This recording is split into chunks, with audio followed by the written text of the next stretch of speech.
혹시 성도 여러분, 여러분 중에 열쇠를 잃어버려서 열쇠 때문에 곤욕을 치른 적이 있지 않습니까?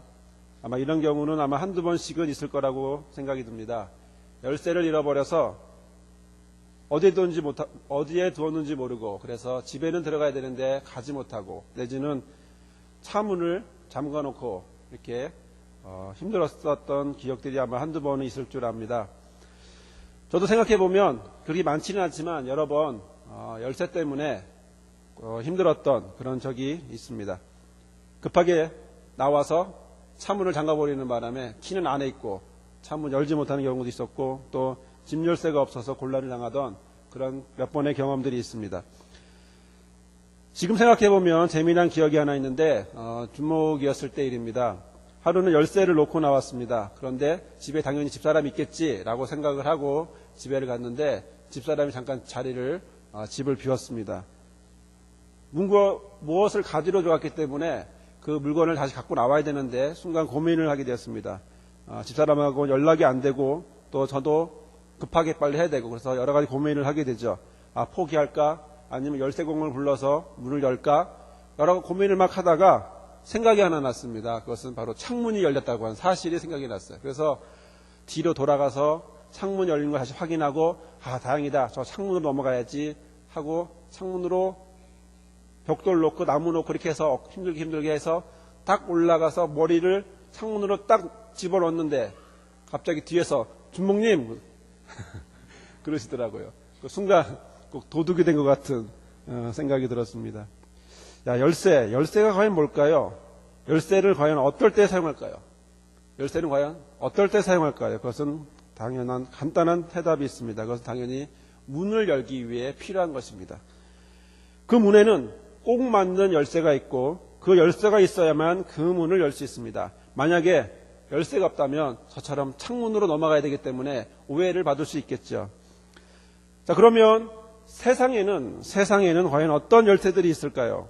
세상을 살아가는 데 필요한 열쇠가 있을까요? 문이 아니라 인생을 살아가는 데 있어서 해결해야 될 문제들이 있다면 그 문제들을 풀 수 있는 그런 열쇠가 있을까요? 그런 열쇠가 우리는 간절히 소망하고 간절히 찾습니다. 하지만 정작 인생을 살아가면서 꼭 해결해야 될 문제 때문에 고민하고 고생하고 있을 때 그것을 깨끗이 해결할 수 있는 열쇠가 있다면 바로 그 열쇠를 어디서 찾을 수 있는지 우리는 고민해보지 않을 수 없습니다. 일반 사람들은, 세상 사람들은 다양한 곳에서 아마 그 열쇠를 찾으려고 애쓸 것입니다. 하지만 우리는 예수를 믿는 사람이고 예수 안에 있는 사람이기에 우리의 열쇠는 오로지 한 곳에 있다라고 하는 사실을 우리는 알고 있습니다. 주님은 베드로에게 열쇠를 주셨습니다. 하늘문 땅에서 열면 하늘에서 열리고 땅에서 닫으면 하늘에서 닫을 수 있는 그런 열쇠를 주었다라고 말씀하고 있습니다. 그럼 여러분, 사랑하는 성도 여러분은 지금 그 열쇠를 손에 잡고 계십니까? 여러분들은 그 모든 것들을 열 수 있는, 땅뿐이 아니라 하늘도 열릴 수 있는 그 문의 열쇠를, 그 문제 열쇠를 여러분들 갖고 있습니까? 한 달 전입니다. 제가 곤란한 상황에 있었을 때였습니다. 참으로 답답했던 상황입니다. 일을 어떻게 해야 되나, 이 난국을 어떻게 해야 되나 고민하고 고생하고 그 다음에 기도하고 그럴 때였습니다. 제가 있었던 교회는, 지난 교회는 경주에 있는 서라벌 교회입니다. 자, 그런데 2년의 시간이 지나고 목사님과 이야기하면서 새로운 사역지를 옮기게 알아보도록 하게 되었습니다. 그래서 저에게 새로운 짐이 생겼고, 그래서 그것 때문에 고민하지 않을 수 없었고 또 기도하지 않을 수 없었습니다. 담임 목사님과 이야기하면서 여러 가지로 이야기를 하게 되었는데 한 번 더 임지를 옮기는 것이 좋겠다라고 하는 이야기가 나오게 되었고, 그리고 그를 위해서 담임 목사님과 이야기하면서 개척을 할 것인가, 아니면 담임 목회를 하는데 알아볼 것인가, 아니면 부목사를 한 번 더 해서 경험을 더 쌓고 또 사역의 폭을 넓힐 것인가 고민하지 않을 수 없었습니다. 그러던 중에 유일한 해결 방법이 없다는 사실을 알게 되었고, 저는 기도하기로 작정을 했습니다. 본격적인 기도를 하기로 작정을 했습니다. 제가 기억하기로는 그날이 11월 3일로 기억을 하는데, 그날 수요예배가 끝나고 저는 무릎을 꿇게 되었습니다. 강대상에 올라가서 무릎을 꿇고 기도했습니다. 하나님 나에게 해답을 주지 않으시면, 하나님 나에게 대답을 주지 않으시면 저는 여기서 내려가지 않겠습니다. 각오를 하고 그럴 결심을 하고 하나님 주시는 그 응답을 바라보며 그 자리에 무릎 꿇고 그리고 몇 시간 있을 생각을 하고 기도를 하기 시작했습니다. 그런데 몇 시간이 아니고 한 20분, 30분 지났나요?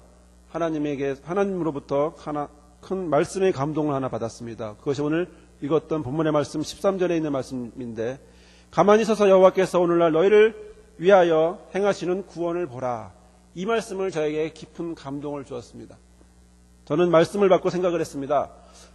밤새려고 했는데 이게 너무 빨리 주시는 거 아닌가 고민을 하면서도 과연 가만히 서서라는 게 뭘까? 가만히 있으라는 것이 뭘까 고민하기 시작했습니다. 묵상을 했습니다. 어떻게 하는 것이 가만히 있는 걸까? 아무것도 안 하는 것일까? 정말 아무것도 안 하고 가만히 있는 것이 정말 하나님 원하시는 것일까?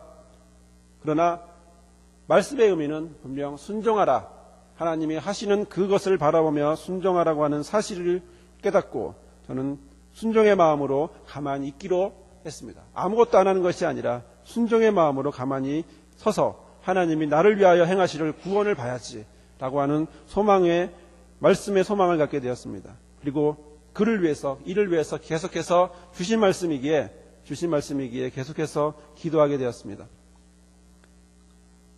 다른 곳을 알아보지도 않았고 더 이상 무엇인가 내가 뭔가를 하려고 하는 것도 아니고 오로지 하나님 앞에 맡기자라고 생각을 하고 그냥 가만히 순종의 마음으로 기도만 하고 있었습니다. 그런데 담임 목사님이 저를 불렀습니다. 박승희 목사님과 통화를 하게 되었는데 그분과 이제 이력서를 써서 보내라고 하는 말씀이었습니다. 그도 이러저러한 과정을 통해서 여러 가지 과정을 통해서 이곳 신갈교회로 부임하게 되었습니다. 저는 가만히 서서 아무것도 하지 않은 채 그냥 순종의 마음으로 하나님이 나에게 무엇인가를 하실 것이다 라고 하는 말씀에 대한 의지로 그냥 있었을 뿐이지만 하나님은 정말 이 말씀을 나에게 주셨고 이 말씀대로 움직여 주셨고 그래서 제가 이 시간 여러분에게 말씀을 증거할 수 있는 은혜를 주셨기에 너무나 감사하고 행복합니다. 순간순간 일어나는 언제 일어날지 모르는 그런 어떻게 될지도 모르는 그런 상황이었지만 그러나 하나님은 바로 이 어려운 상황들을 말씀 속에 기도하게 하시고 그리고 그것을 통해서 해결하여 주셨던 것입니다. 사랑하는 성도 여러분, 제 문제와 그 문제에 해결하는 열쇠는 과연 무엇이었습니까? 제 문제를 해결할 수 있는 해결은 과연 어떤 열쇠였습니까?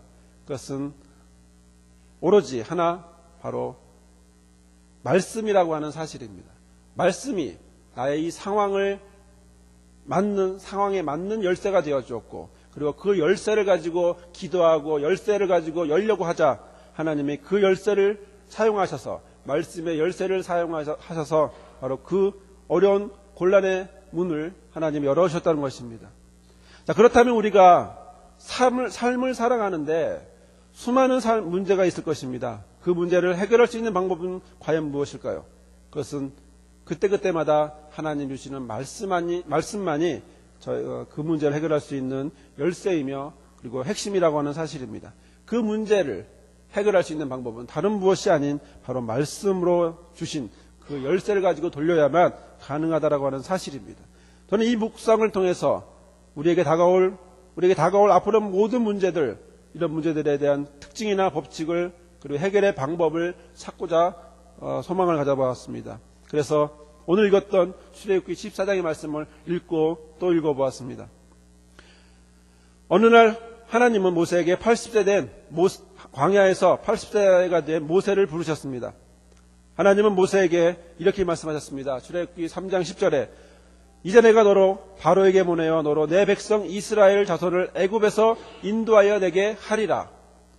이후 말씀은 이런 말씀을 들은 모세는 바로 이스라엘의 지도자가 되었고 10가지 재앙 뒤에 하나님은 이스라엘 백성을 그를 통해서 탈출시키는 역사를 행하셨습니다. 또 낮에는 구름기둥으로 밤에는 불기둥으로 그들과 함께 하시는 역사도 함께 해주셨습니다. 자, 그런데 이집트를 떠났습니다. 200만 명이나 되는 이스라엘 사람들과 함께 모세는 떠났는데 빨리 갈 수 있는 좋은 길로 갈 수 있는 그 길을 가지 않고 우리는 성경을 보면 그들이 직선으로 가지 않고 돌이키는 것을 우리는 볼 수가 있습니다. 오늘 본문 앞에 있는 14장 2절의 말씀을 한번 보도록 하겠습니다. 여러분 보시면 2절의 말씀을 보시면 이스라엘 자손을 명하여 돌쳐서 바다와 믹돌 사이에 비하히롯 앞 곧 바알스본 맞은편 바닷가에 장막을 치게 하라 라고 말씀하고 있습니다. 2절의 말씀을 보면 두 가지의 재미난 단어들이 나옵니다. 첫째는 돌쳐서, 두 번째는 바닷가에 장막을 치게 하라. 돌쳐서라는 말은 길을 가는데 돌이키라고 하는 것입니다. 직선 길이 아니고 다른 길로 가라고 말하고 있는 것입니다. 북쪽으로 가면 빠른 길인데 하나님은 그 길로 가지 말고 돌이켜서 동쪽인 홍해 쪽으로 가라 말씀하고 있는 것입니다. 길을 바꿔서 무엇인가 다른 것을 하라고 하는 것입니다. 그 다른 것이 무엇입니까? 바로 장막을 치라고 하는 사실입니다. 바닷가에 장막을 쳐라. 바로 가던 그 길 가지 말고 돌이켜서 너희들은 바닷가에 도착하고 그 바닷가에 장막을 치라고 말씀을 하고 있는 것입니다. 사랑하는 성도 여러분, 하나님은 많은 곳 중에 하필 왜 바닷가로 그들을 인도하셨을까요? 여러 곳이 많은데 가장 빠른 길도 있고 평탄한 길도 있는데 왜 하나님은 다른 곳이 아닌 바닷가로 그들을 인도하였을까요? 바닷가에 도착한 그들은 거기서 장막을 치기 시작했습니다. 그런데 앞에는 바다, 뒤에는 이집트 군대들이 쫓아오고 있습니다. 그들의 눈에 바라보는 것은 바로 특별병거로 가는 600승을 가지고 달려드는, 자기들을 죽이려고 하는, 앞으로 가면 물 때문에 죽고 이젠 뒤로 가도 이집트 백성 때문에, 이집트 군사 때문에 칼에 죽을 그런 상황인, 그런 고립된 지역으로 하나님은 그들을 인도해 주셨습니다. 그리고 거기서 그냥 가만히 있으라가 아니라 장막을 치라고 말씀하시는 것입니다. 천막을 쳐서 거기에 기거하라고 말씀하고 있는 것입니다. 성도 여러분, 여러분은 여러분의 장막이 어디라고 생각하십니까? 여러분의 장막은 어디일까요? 집일까요? 여러분의 생업을 도와주는 직장일까요? 아니면 여러분의 몸이 여러분의 장막일까요? 하나님은 모든 것에서, 다른 모든 이런 방법에서 돌이키시기를 원하십니다. 그 다음 장막치기를, 거기서 돌아와서 장막치기를 원하고 있는 것입니다. 돌이키고 그래서 돌아오는 곳, 바로 그것은 바로 이곳이라고 하는 사실입니다. 이곳은 저와 여러분에게 하나님이 허락하신 하나님의 바닷가와 같은 곳이고, 또 그곳에서 장막을 치게 될 바로 이 곳이 신갈교회가 바로 저와 여러분에게 하나님이 허락해 주시는 하나님의 장막이라고 하는 사실입니다. 다시 말하면 하나님은 이곳으로 저와 여러분을 허락해 주신 것입니다. 다른 곳이 아닌, 다른 곳에서, 집에서, 직장에서, 다른 곳에서 있으라고 하는 것이 아니라 오직 이곳 신갈교회를 통해, 하나님의 성전을 통해 이곳에서 하나님의 은혜를 받고, 그리고 이곳에서 장막을 치고, 그리고 이곳에서 새로운 곳을 가야 한다라고 하는 사실을 보여주고 있는 것입니다. 그렇다고 뒤에, 앞에 뻥 뚫려 있지는 않습니다. 앞도 막혀 있고 오늘 본문의 말씀처럼 뒤도 막혀 있습니다. 앞으로 가자니 바다 때문에 갈 수 없고 뒤로 가자니 이집트 군대 때문에 갈 수 없습니다. 이 자리, 다른 곳이 아닌 바로 이 자리에 있어야만 하는 것입니다. 이런 상황 속에 이스라엘 백성들은 무엇을 해야 할까요? 문제를 해결하기 위해, 이런 어려운 상황 속에 있는 문제를 해결하기 위해 이스라엘 백성들은 무엇을 했을까요? 우리는 10절의 말씀을 보도록 하겠습니다. 10절의 말씀을 보면 첫 번째, 그들은 보았습니다. 무엇을 보았습니까? 눈을 들어 본즉, 그들은 10절의 말씀에 눈을 들어 본즉이라고 하는 말씀이 나옵니다. 그들이 본 것이 과연 무엇입니까? 둘째로 그들이 본 것은 바로 현실을 보았습니다. 애굽 사람들은 바로 자기 뒤에 미친지라 자기 뒤에 가까이 왔다라고 하는 사실을 본 것입니다. 현실입니다. 앞으로 갈 수 없고 뒤로 갈 수 없는 현실, 바로 그들은 첫 번째 보았고 그들은 두 번째 현실을 본 것입니다. 현실을 느낀 것입니다. 현실은 바로 앞으로도 뒤로도 갈 수 없는, 애국 사람들이 자기들을 잡기 위해서 코앞에 왔다라고 하는 사실입니다. 세 번째, 그들의 반응이 너무나 놀랐습니다. 그것은 심히 두려워하여 여호와께 부르짖었다라고 되어 있습니다. 부르짖었다. 기도한 것이 아닙니다. 기도하는 것이 아니고 그것은 원망하는 소리입니다. 하나님, 왜 우리를 여기에 두십니까? 그냥 가만히 두시면 편히 살 텐데 왜 여기 와서 이렇게 고생하며 그리고 여기서 헛죽음을 할 수 있도록 만드십니까? 라고 하는 원망이 들어있습니다. 그들은 기도하는 것이 아니라 두려워하며 원망하였다라고 하는 사실입니다. 이렇게 그들이 자신의 눈으로 현실을 바라보는 것은 너무나 정확한 것입니다. 그들이 잘못 본 것이 아닙니다. 그들은 정확한 현실을 본 것입니다. 자기에게 다가오는 문제들, 어려운 문제들, 바로 그것을 그들의 눈으로 분명히 보았고, 그리고 그 현실 때문에 부담을 느꼈고, 그래서 자동적으로 입에서 나오는 것은 감사가 아닌 원망으로 나왔다라고 하는 사실입니다. 주님, 내가 무엇이 잘못했기에? 내가 뭘 잘못했어요? 내가 왜 여기 와서 이렇게 고생해야 돼요? 라고 하나님 앞에 원망하는 것과 같습니다. 다시 말씀을 드리지만 그들은 틀린 행동을 하지 않았습니다. 그들은 정확한 현실을 보았습니다. 그들의 눈에는 정확한 상황들이 눈에 비추어졌습니다.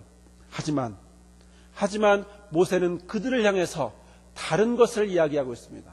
모세는 그들을 향해서 다른 것을 이야기하고 있습니다. 13절에 보면 모세가 백성들에게 이르되 너희는 두려워 말고 가만히 있어서 여호와께서 오늘날 너희를 위하여 행하시는 구원을 보라.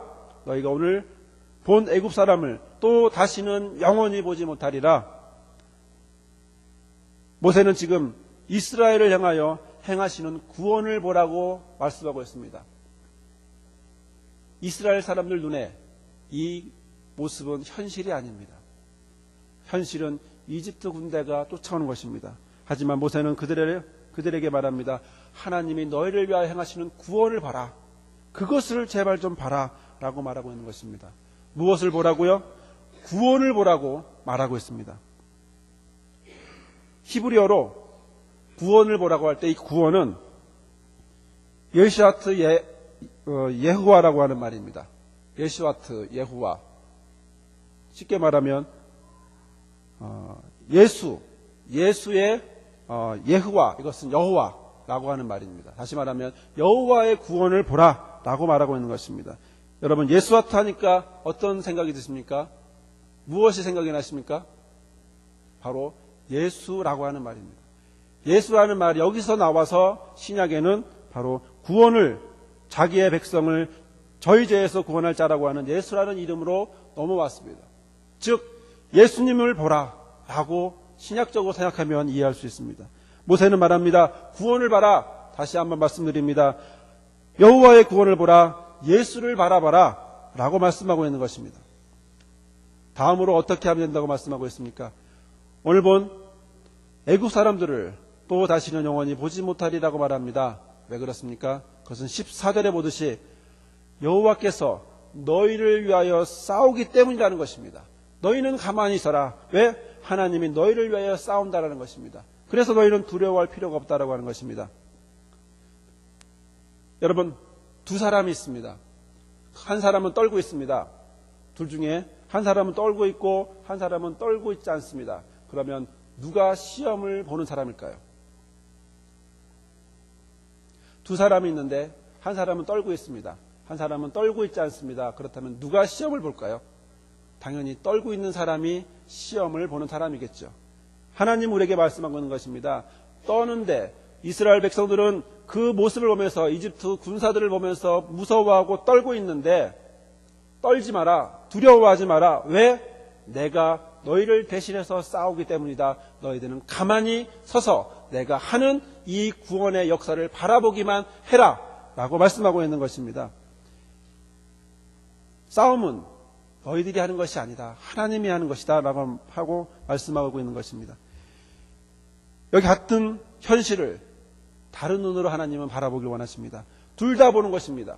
둘 다 이집트 군대를 바라봅니다. 하지만 현실의 눈으로 바라보니 그것은 두려움이었고 그것은 실망의 눈이고 원망의 눈으로 볼 수밖에 없습니다. 하지만 하나님은 모세를 통하여 말씀하시기를 구원의 눈으로, 하나님이 원하는 하나님의 눈으로 그것을 하나님의 구원을 바라보라고 말씀하신 것처럼 하나님의 것으로 바라보라고 하는 것입니다. 그러면 그 결과는 반응은 완전히 다르다라고 말씀하고 있는 것이죠.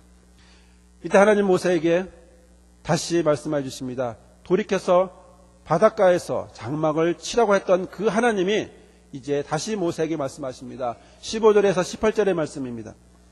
여호와께서 모세에게 이르시되 너는 어찌하여 내게 부르짖느냐 이스라엘 자손을 명하여 앞으로 나아가게 하고 지팡이를 들고 손을 바다 위에 내밀어 그것으로 갈라지게 하라. 이스라엘 자손이 바다 가운데 육지로 행하리라. 내가 애굽 사람들의 마음을 강팍하게 할 것인즉 그들이 그 뒤를 따라 돌아갈 것이라. 내가 바로와 그 모든 군대와 그 병거와 마병을 인하여 영광을 얻으리니 내가 바로와 그 병거와 마병을 인하여 영광 얻을 때에야 애굽 사람들이 나를 여호와인 줄 알리라 하시더니라고 말씀하고 있습니다. 첫째, 이스라엘 자손을 향하여 말씀합니다. 너희들은 앞으로 가라. 어디로 가라는 겁니까? 바다로 앞으로 가라고 하는 것입니다. 두 번째, 모세에게 말합니다. 너는 손을 들어서 그리고 바다 위에 내밀어서 그리고 바다가 갈라지게 해라 라고 말하고 있는 것입니다. 이스라엘 자손이, 셋째는 이스라엘 자손이 그 바다 가운데 육지가 생길 것이니 그 육지로 행하라고, 그 육지로 걸어가라고 말씀하고 있는 것이죠. 넷째로, 내가 애굽 사람의 마음을 강팍하게 할 것인즉 그들이 너희 뒤를 쫓아올 것이고 그들이 모두 죽게 되고 그래서 그로 인하여 영광을 얻을 것인데 나를 여호와인 줄 알게 될 것이다 라고 말씀하고 있는 것입니다. 여러분, 좀 전에 우리는 14장 2절의 말씀에서 하나님은 바닷가에 장막을 칠 것을 명령하셨음을 우리는 알고 있습니다. 그런데 한쪽 이집트 군대의 공격을 받게 되었습니다. 다른 한쪽은 바다라서 갈 수가 없습니다. 그런데 그러면 거기서 우리는 이스라엘 백성들은 어떻게 해야 될까요? 앞으로도 뒤로도 가지 말고 그 자리에서 죽어야 할까요? 하지만 오늘 16절에 있는 말씀, 바로 그 말씀에서 우리는 그 해답을 찾을 수 있습니다. 앞에 보이는 바다를 갈라지게 하라. 바다는 갈라지지 않습니다. 사람의 힘으로 갈라지지 않습니다. 하지만 하나님은 말씀합니다. 그 바다를 너희들이 보고 있는 그 바다를 갈라지게 하라. 이것을 히브리 말로는 우베카에우라고 하는 말입니다. 원래 하나였는데 쪼개지게 하라는 것입니다. 닫혀 있는 것을 열리게 하라는 것입니다. 다시 말해 바닷물은 도저히 열 수 없지만 그러나 우베카에후 갈라지게 하라고 하는 그 말씀을 통해 갈라지고 그리고 그 갈라지는 그 길로 가라고 말씀하고 있는 것이죠. 그런데 그것이 실제로 일어나게 되었습니다. 21절의 말씀에 모세가 바다 위에 손을 내어민데 여호와께서 큰 동풍을 밤새도록 불게 하셔서 바닷물을 물러가게 하시니 물이 갈라져 바다가 마른 땅이 되었다 라고 말씀하고 있는 것입니다. 사랑하는 성도 여러분, 여러분은 지금 무엇을 바라보고 있습니까? 여러분의 눈에 보이는 것은 과연 무엇입니까? 여러분들이 고민하고 여러분들이 기도하고 여러분들이 가슴치며 여러분들이 해결하고자 하는 그것들은 과연 무엇입니까? 건강입니까? 물질입니까? 자녀 때문입니까? 아니면 다른 여러 가지 문제, 인생의 여러 가지 문제들입니까? 이스라엘은 지금 앞으로도 갈 수 없습니다. 이스라엘은 지금 뒤로도 갈 수 없습니다. 앞으로 가도 죽고 뒤로 가도 죽습니다. 마찬가지로 우리도 그 문제 때문에 앞으로도 갈 수 없고 뒤로도 갈 수 없습니다. 하지만 하나님은 말씀하여 주십니다. 장막을 치라. 거기서 고민하지 말고 돌이켜서 하나님의 장막이 있는 곳에, 하나님이 원하시는 그곳에 와서 장막을 치고 거기서 하나님을 가만히 서서 하나님의 구원을 바라보라고 말씀하고 있는 것입니다. 오로지 하나님의 유일한 방법은 바로 우리에게 우리를 위하여 행하시는 하나님의 구원을 바라보라고 말씀하고 있는 것입니다. 세상으로 가는 것이 아니라 돌이켜서 하나님이 계신 곳 신갈교회에서 하나님의 구원을 바라보며 이곳에서 하나님의 허락하신 응답을 기다리며 그리고 준비하며, 그렇게 되면 하나님이 다시 한번 저와 여러분에게 말씀해 주실 것입니다. 우베카에후 갈라지게 하라. 우리가 보이는 그것, 도저히 우리의 힘으로는 갈라질 수 없는 것, 도저히 열릴 것이라고 생각하지 않는 바로 그것, 그러나 하나님은 바다를 가르게 하시고 바로 나를 쫓는 그 문제도 해결해 주시고 그래서 하나님이 허락하신 그 은혜의 자리 광야와 그리고 가나안까지도 하나님이 인도해 주시는 것입니다. 사랑하는 성도 여러분, 우리는 이렇게 기도하시길 바랍니다. 우리는 이런 기도를 들으셔야 하나님 앞에 드리시길 바랍니다. 그것은 내 힘으로 모든 것은 할 수 없습니다. 하지만 하나님께서 돌치라고 하시니 내가 돌이키겠습니다. 하나님이 원하시니 내가 장막을 이곳에서 치겠습니다. 다른 곳이 아닌 신갈교회에 장막을 치겠습니다. 그리고 하나님 말씀하시면 제가 가만히 서서 하나님이 원하시는 그것 갈라지게 하는 그날까지 내가 하나님의 구원만을 바라보며 이 시간 기다리겠습니다. 그러니 하나님 홍해를 열어주십시오.